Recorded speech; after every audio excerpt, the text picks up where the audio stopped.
আমি আজাম and co solicitors এর principal solicitor Shafiul আজম। আপনারা জানেন আমরা এই ক্রিমিনাল জাস্টিস প্রোগ্রাম অনুষ্ঠিত হয় প্রতি রোববার দুপুর 12:30 থেকে 2টা পর্যন্ত। রোববার আমি লাইভ প্রোগ্রাম করি এবং তার পরের দিন সোমবার সকাল 9:30 থেকে 11টা পর্যন্ত ওই প্রোগ্রামটা আবার রিপিট দেখানো হয়। সুতরাং আপনারা আজকের এই প্রোগ্রামটা আবার কাল সকাল 9:30 থেকে 11টা পর্যন্ত আবার রিপিট দেখতে পারবেন। এই ক্রিমিনাল জাস্টিস প্রোগ্রামের মধ্যে আমি শুধু ক্রিমিনাল ল বিষয়ে আলোচনা করি। আমি 2002 সালে সেই আজাম এন্ড কো সলিসিটার্স ফার্ম প্রতিষ্ঠিত করার পরে প্রায় 25 বছরেরও অধিক ধরে আমি শুধু ক্রিমিনাল ল এর উপরে প্র্যাকটিস করে আসছি। আমার স্পেশালিজম, আমার অভিজ্ঞতা, আমার দক্ষতা হলো শুধু এই ক্রিমিনাল ল এর উপরেই। এবং আমার সে অনেক বড় বড় কেসগুলো দেশের নিউজ মিডিয়াতে, বিবিসিতে এবং ন্যাশনাল টিভির মধ্যে অনেকগুলো ব্রডকাস্ট হয়েছে। তাই কমিউনিটির মেম্বারদের কাছ থেকে প্রতিনিয়ত আমার কাছে ক্রিমিনাল ল বিষয়ের উপরে বিভিন্ন সমস্যা নিয়ে বিভিন্ন প্রশ্নাদি আমার কাছে আসে। আর সেই প্রশ্ন সমূহের উপরে গুরুত্ব দিয়ে আমি ক্রিমিনাল জাস্টিস প্রোগ্রামের আলোচনার বিষয়াদি ঠিক করি। আজকের বিষয়ের মধ্যে থাকবে একটা মেয়ে, একটা ইয়াং মেয়ে, সে এশিয়ান গ্রুমিং গ্যাংয়ের এগেইনস্টে অনেকগুলো সেক্সুয়াল অ্যাবিউজের এলিগেশন করেছে, অনেকগুলো এলিগেশন করেছে। এগুলো সব মিথ্যা এলিগেশন, ফলস এলিগেশন করেছে সে। প্রেস্টন ক্রাউন কোর্টে এই কেসটা হিয়ারিং হয়েছিল এবং ওই মেয়েকে এই ফলস সেক্সুয়াল অ্যাসল্টের এলিগেশন করার জন্য তাকে কনভিকশন করা হয়েছিল এবং তাকে অনেক বছরের জেল হাজতের সাজা দেওয়া হয়েছিল প্রেস্টন ক্রাউন কোর্ট থেকে। আপনারা জানেন, আমি আগেও বলেছি, কোভিডের সময় যদিও ক্রাউন কোর্টের জাজদের যে সেন্টেন্স দেয় ওই সেন্টেন্সিং স্পিচ গুলো দেখানো হয় নাই, কিন্তু ওর পরে পরেই প্রায় প্রতিনিয়ত এখন ক্রাউন কোর্টের যে কেসগুলো, হাই প্রোফাইল কেস যেগুলো হয় এই দেশের বিভিন্ন কোর্টের মধ্যে, ওই কেসগুলো আপনার টেলিভিশনের মধ্যে ব্রডকাস্ট করা হয়। যে জাজের সেন্টেন্সিং রিমার্ক গুলো, জাজেরা কিভাবে সেন্টেন্সে উপনীত হয়। অনেকে জানেন 25 বছর, 30 বছর, 20 বছর লম্বা লম্বা সাজা দেয়। প্রায় সময় দেখা যায় এটার উপর ক্রিটিসিজম হচ্ছে। কমিউনিটি মেম্বাররা আমার কাছে ফোন করে, আজম সাহেব এটা কি হলো, এত বড় সাজা কেমনে দিল, আমরা আপিল করতে চাই। 25 বছর, এটা তো সাংঘাতিক ব্যাপার স্যাপার, তার তো জীবনে তো আর বের হতে পারবে না, এখানে তো মারা যাবে। এই ধরনের প্রায় সময়ই আমার কাছে এই প্রশ্নাদি, এই ইনফরমেশন গুলো আসে কমিউনিটির মেম্বারদের কাছ থেকে। এবং এই জাজরা যে এই সাজায় উপনীত হয়, কিভাবে কি কারণে এই লম্বা লম্বা সাজা দেয়, তার কারণগুলো তারা যখন স্পিচ দেয়, সেন্টেন্সিং রিমার্ক বলা হয়, ওই সেন্টেন্সিং রিমার্কের মধ্যে জাজ এক্সপ্লেইন করে কেন, কি কারণে এবং কোন কোন গ্রাউন্ডের উপরে সে ওই সিদ্ধান্তে উপনীত হয়েছে এবং এটা এক্সপ্লেইন করে। যার জন্য আমরা আজকে এই কেসের উপরেই, একটা কেস যাকে সাজা দিয়েছে মেয়েটাকে, সেটা আমরা আজকে টেলিভিশনের মধ্যে দেখাবো। We are going to talk about the general principles of criminal law in this program. Every case has its own facts, merits, and demerits. If you are facing a criminal investigation or concerned about something that involves the police, always seek advice from a specialist criminal defense solicitor.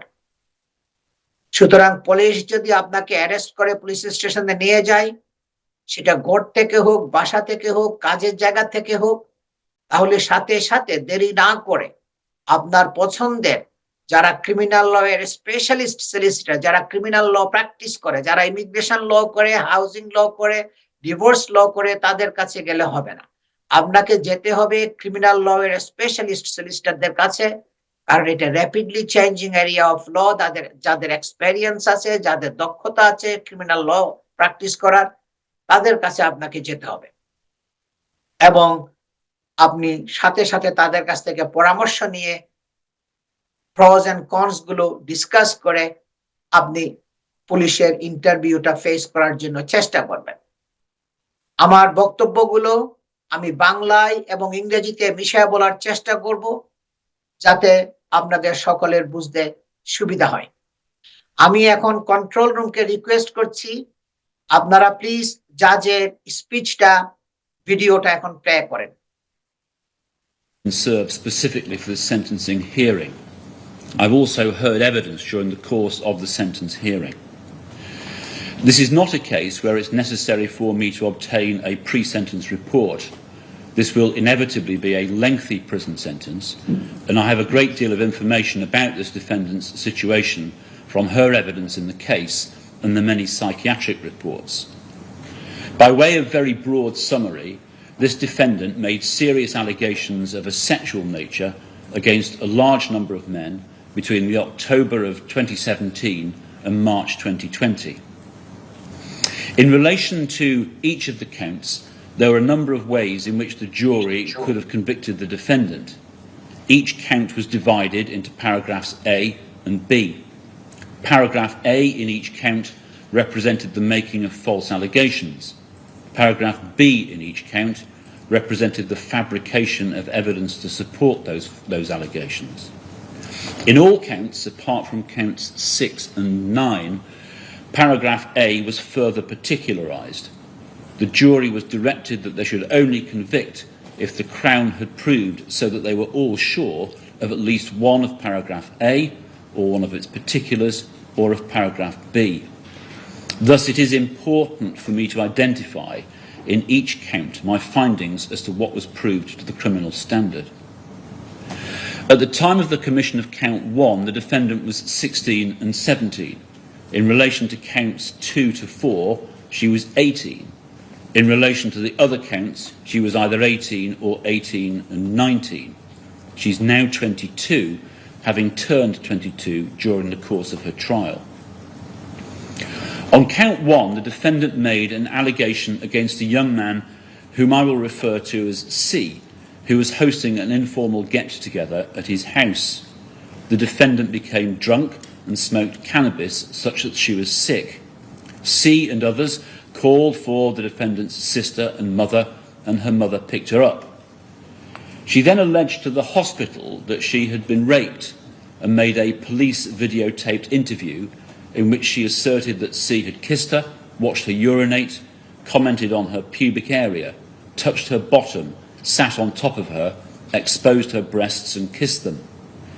He had, she said, threatened to set his dog on her and bury her in the garden, or take her and put her in the sea. I am sure that this entire account is false and that she knew it was false. It was the Crown's case that she then created messages to herself which strengthened her allegation against C. Whilst I'm sure that these messages were not genuinely from C or from anyone present that night, I am not sure that these messages were fabricated by the defendant. It remains in my judgment a possibility that these messages were created by ill-intentioned third parties. It follows that in relation to count 1, she will be sentenced on the basis that she is guilty under paragraph A, but not under paragraph B. As a result of this allegation, C was arrested and interviewed on the 27th of November 2017. He wasn't remanded into custody, but had the matter hanging over him until the March of 2018. The defendant had withdrawn her support for the prosecution in the January of 2018. In relation to counts 2, 3 and 4, the defendant made 3 separate allegations of rape against one Jordan Trengove, who is content to be named in these remarks. She went on a night out on the 8th of March 2019 into the 9th of March 2019 with Mr. Trengove and others. She drank or took drugs such that she became intoxicated and had to be taken home. Over the next few days, she began to hear others talking on social media about what had happened on that night out. I'm perfectly satisfied that there was no basis for her believing that she had been sexually assaulted that night. However, she chose to assert that she'd been taken to an address by Mr. Trengove, raped, and then taken back into Barrow-in-Furness. In order to support that allegation, she created a number of false messages, of which she took screenshots, purporting to be from Mr. Trengove, in which he made supposed admissions in the most derogatory terms. She sent those messages to herself and then took screenshots of them so that they could be handed to the police. She made the first of a number of errors in that one of the accounts she used to send these messages was created from her family home using the IP address of the Wi-Fi network there. After creating these messages, she then, on the 6th of May 2019, called the police from her flat, alleging that she'd been attacked that day. At first, she feigned reluctance to give an account, but eventually made a false allegation about the 8th and the 9th of March 2019 and the 6th of May 2019. In relation to the 6th of May, she alleged that Mr. Trengove had come to her flat. She had let him in and he wouldn't leave. She said she tried to push him out and they started to fight. He had a lock knife with which he threatened her. She said that he stripped her naked in the living room and pulled her into the bathroom by her hair. She alleged that he then beat her with a shower head. She said that he raped her and didn't use a condom. At one point, when they were on the floor, he threatened to kill her and said he would enjoy raping her. She said she had bruises to her legs. She was indeed injured, but this account was a complete fabrication. Mr. Trengove was not even there. She knew it was false. She did indeed have injuries, but she'd caused them to herself to support her allegation. And as we will see, this was to become a feature of her conduct. Mr. Trengove was then arrested and interviewed about both incidents and was at that time bailed. Then on the 18th of May 2019, she again called the police, claiming that Mr. Trengove had again come to her flat and violently raped her. She alleged that she'd come home from a night out. Mr. Trengove arrived at her house and came in through the door, which was not locked as she was expecting a friend. She tried to push him out and they fought. She said that he struck her on her face and her body. As she was on the floor, she alleged that he raped her. He wore a condom. She phoned the police, who appear to have found her unconscious and naked on the floor. Again, she was injured. Again, these were self-inflicted. Again, this was a false allegation which she knew to be false. Again, Mr. Trengove was never even there. This time, Mr. Trengove was arrested, but not bailed. He remained in custody until the 1st of August 2019. He was told that matters would not be pursued on the 20th of August 2019.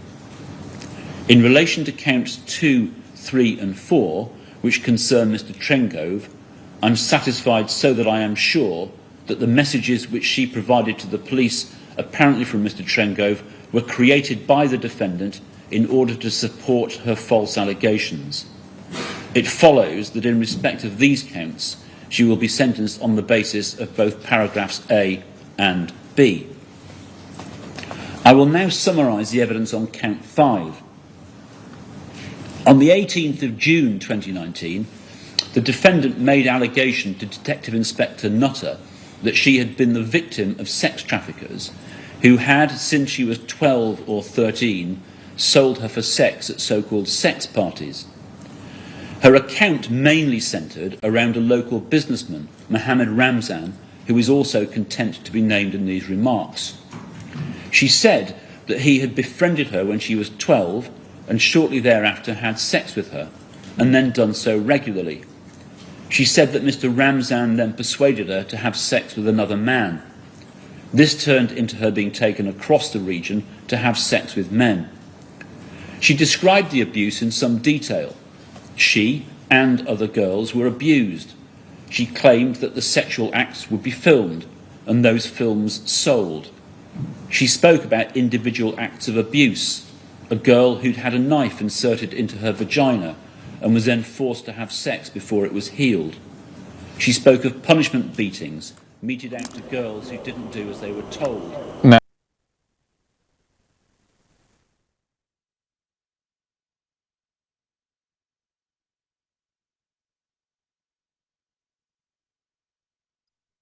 দর্শক, আপনারা শুনছেন জাজের speech.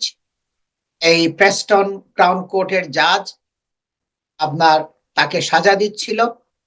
এই 22 years old girl প্রচুর মিথ্যা কথা বলেছিল সে পুলিশের কাছে। প্রচুর মিথ্যা কথা বলে অনেকগুলো সে সেক্সুয়াল অ্যাকুজেশন করেছিল। ওই এশিয়ান আপনার গ্রুমিং গ্যাং বলছে তাদেরকে, এবং তাকে বলছিল কি বিভিন্ন জায়গায় তাকে নিয়ে গেছে, আমস্টারডামে নিয়ে গেছে, তাকে প্রসিকিউশন নিয়ে গেছে, অনেক সেই ঘটনাগুলো সে বলেছে।